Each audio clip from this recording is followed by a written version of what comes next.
Next जो हमारा topic है वो है कंपोजिशन ऑफ सॉइल। ठीक है, तो कंपोजिशन ऑफ सॉइल में क्या होता है, मतलब कि जो सॉइल है वो किस किस चीज से मिलकर के बनता है। तो यहाँ पे आपको 8 प्रोडक्ट दिख रहे हैं जिसमें आपको ये सारी चीजें मिल करके कंपोजिशन ऑफ सॉइल क्रिएट करता है। सबसे पहले क्या आता है, तो सबसे पहले आता है बच्चे क्ले, फिर सिल्ट है, फिर सैंड है, फिर ग्रेवल है, ह्यूमस है, लिविंग ऑर्गेनिजम्स है, एयर एंड वाटर है। ये सारी चीजों का मिक्सचर ही हमारा बनाता है सॉइल। ठीक है, तो सबसे पहले बात कर लेते हैं क्ले की। तो क्ले के जो पार्टिकल्स होते हैं ना बेटे, they are very fine in nature. तो जब ये फाइन नेचर के होंगे तो इनकी जो वाटर होल्डिंग कैपेसिटी होगी वो बहुत ज्यादा होगी। ठीक है, क्योंकि ये वाटर आराम से रोक लेंगे ऊपर इसकी सतह पे ही। ठीक है, और साथ ही साथ क्या होगा कि इसमें एरिएशन बहुत कम होगा। एरिएशन कम होने से क्या होगा कि जो सब्सटेंसेस हैं, जो मटेरियल, मतलब जो अगर कोई लिविंग ऑर्गेनिज्म है तो उसको प्रॉपर तरीके से ऑक्सीजन मिल नहीं पाएगा। ठीक है, इसके जो पार्टिकल्स होते हैं वो बहुत फाइन होते हैं। इसके पार्टिकल्स जो होंगे वो क्या होंगे, बहुत फाइन होंगे।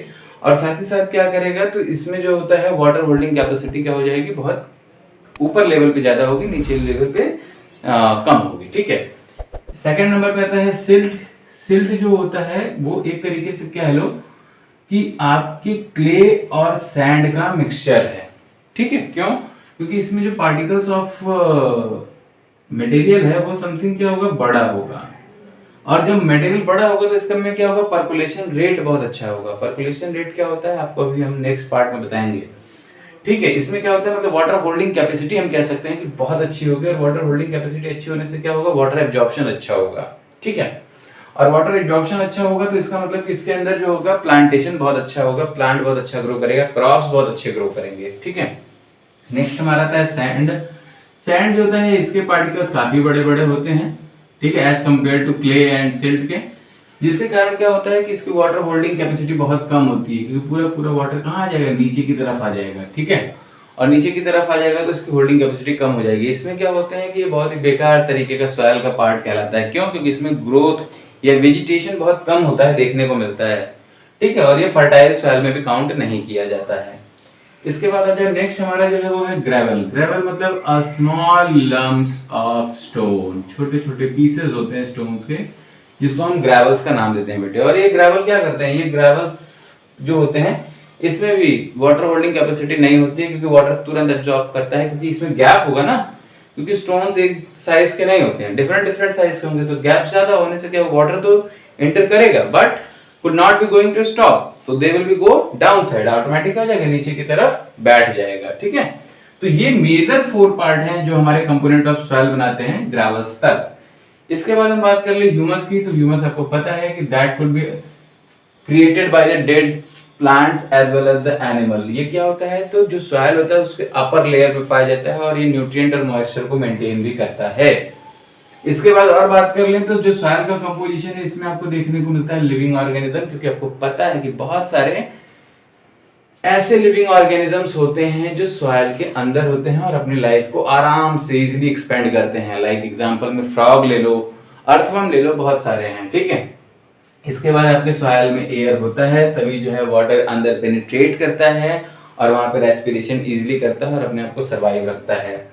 दूसरा वाटर, वाटर भी आपके सॉइल के अंदर होता है जो कि मच अमाउंट में होता है, तभी तो वहां से वाटर का एब्जॉर्प्शन होता है और वो वाटर और मिनरल्स को लेकर के पहुंचता है ऊपर लीफ तक, फोटोसिंथेसिस करता है और बहुत सारे प्रोसेसेस को परफॉर्म करता रहता है। तो ये बच्चे जो दिख रहा है आपको, ये है आपका कंपोजिशन ऑफ सॉइल। ठीक है, नेक्स्ट जो हमारा टॉपिक दिख रहा है वो है टाइप्स ऑफ सॉइल। तो टाइप्स ऑफ सॉइल्स की जो हम बात करेंगे ना, वो उसके अकॉर्डिंग टू प्रॉपर्टी बात कर लेते हैं, क्योंकि इसको अगर हम डील करने डिफरेंट डिफरेंट डील करेंगे ना तो थोड़ा सा आपको कंफ्यूजन क्रिएट होगा। इसलिए सीधी सीधी सी बात करते हैं हम उसकी प्रॉपर्टी के ऊपर। 3 डिफरेंट टाइप ऑफ सॉइल है, पहला क्ले है, दूसरा सैंड है और तीसरा लोएमी सॉइल है। ठीक है, तो सबसे पहले हम बात कर लेते हैं जो प्रॉपर्टी है वो क्या है। पहला है मेन कंस्टिट्यूएंट है, दूसरा है स्पेस बिटवीन द पार्टिकल्स है, तीसरा क्या है, प्रेजेंस ऑफ एयर है, चौथा है वाटर होल्डिंग कैपेसिटी के ऊपर भी डिस्कस करेंगे, न्यूट्रिएंट्स और प्लगिंग की बात करेंगे। ठीक है, तो जैसे सबसे पहले हम बात कर लें क्ले सॉइल। तो जो क्ले सॉइल है उसमें क्या है, मेन कंस्टिट्यूएंट क्या है, तो मेन कंस्टिट्यूएंट ये है कि उसका जो पार्टिकल होगा वो स्मॉलर साइज का होगा, क्योंकि वो क्ले है। सैंड में क्या हो जाएगा, सैंड में लार्जर साइज का हो जाएगा। लोएम में क्या हो जाएगा, लोएम जनरली क्या होता है ना, क्ले और सैंड का मिक्सचर ही होता है बेटे। तो इसने लिखा भी हुआ है यहाँ पे कि that is a clay, sand and silt.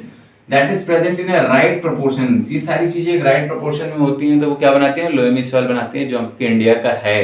ये इसीलिए यहाँ पे खेती बहुत अच्छी होती है। ठीक है, फिर हम बात कर लेते हैं स्पेस बिटवीन द पार्टिकल्स। यहाँ पे क्वाइट लेस होगा क्योंकि बहुत फाइन पार्टिकल्स होते हैं क्ले के, तो इसके कारण उसमें गैप्स, स्पेस बहुत कम होता है। सैंडी सॉइल में क्वाइट लार्ज होने के कारण स्पेस भी ज्यादा होगा। ठीक है, और इसके बाद जो है यहाँ की बात करेंगे तो यहाँ पे राइट प्रोपोर्शन में आपको जो है गैप देखने को मिलता है, जिसको हम लोगों ने नाम दे दिया सफिशिएंट है भाई। ठीक है, इसके बाद प्रेजेंस ऑफ एयर की बात करेंगे तो नॉट वेल एरिएटेड, क्योंकि बहुत फाइन पार्टिकल्स हैं तो एयर का फॉर्मेशन ही नहीं हो पाएगा, जगह ही नहीं बचेगी एयर के लिए क्योंकि खुद ही एडजस्ट हो जाएगा। यहाँ पे वेल एरिएटेड क्योंकि बहुत सारा बड़ा पार्टिकल्स है तो एरिएटेड तो होगा, लेकिन यहाँ पे जो है आपको क्या दिख रहा है, तो can hold the sufficient air, जितनी उसको जरूरत है उतना वो रखेगा। ठीक है, नेक्स्ट वाटर होल्डिंग कैपेसिटी की बात करेंगे, कौन सा पानी ज्यादा रोकेगा कौन नहीं रोकेगा, क्या करेगा। तो सबसे पहले है can hold much amount of water, क्योंकि फाइन पार्टिकल से एब्जॉर्ब भी नहीं करेगा। Cannot hold much amount of water, पूरा पानी सोख ले जाएगा, एकदम नीचे तक पहुंचा के छोड़ देगा। और ये क्या करेगा, राइट वाटर होल्डिंग कैपेसिटी, जितनी इसको जरूरत है उतनी वो स्टोर कर लेता है। ठीक है, नेक्स्ट पॉइंट पे आते हैं, न्यूट्रिएंट्स की बात कर लें तो भाई जो क्ले है उसमें कैन होल्ड द न्यूट्रिएंट्स, इसमें क्या होगा, न्यूट्रिएंट्स की होल्डिंग कैपेसिटी अच्छी होगी इसमें भी, लेकिन इसमें जो है न्यूट्रिएंट्स की होल्डिंग कैपेसिटी क्या होगी, एकदम भी अच्छी नहीं होगी, because they will be going to suck inside there, क्योंकि उसमें न्यूट्रिएंट्स का फॉर्मेशन ही बहुत कम होता है। जितनी जरूरत होगी यहाँ पे ये क्या कर लेगा, न्यूट्रिएंट्स को होल्ड कर लेगा। प्लगिंग की बात करेंगे, प्लगिंग का मतलब होता है पलटना, टिल्टिंग करना। ठीक है, मतलब जो होता है देखा होगा, मिट्टी को पलटने की बात करते हैं, प्लगिंग। ठीक है, तो डिफिकल्ट टू प्लग, क्योंकि फाइन पार्टिकल्स है ना तो उसके सारे पार्टिकल्स आपस में चिपके रहेंगे। ठीक है, तो जिसके कारण हम प्लगिंग नहीं कर पाएंगे इजी वे में। यहाँ पे इजी टू प्लग बहुत आराम से हो जाएगा, क्योंकि पूरे पार्टिकल्स अलग अलग है, डिफरेंशिएट है, आराम से आप निकाल सकते हो। यहाँ पे भी इजी टू प्लग होगा, क्यों, क्योंकि इसमें भी जो पार्टिकल्स होंगे that is a mixture of clay and sand, तो इसलिए जो है हम इसको बोल सकते हैं कि यहाँ पे भी जो इसके प्लगिंग की जो वे होंगे वो काफी इजी होंगे। ठीक है।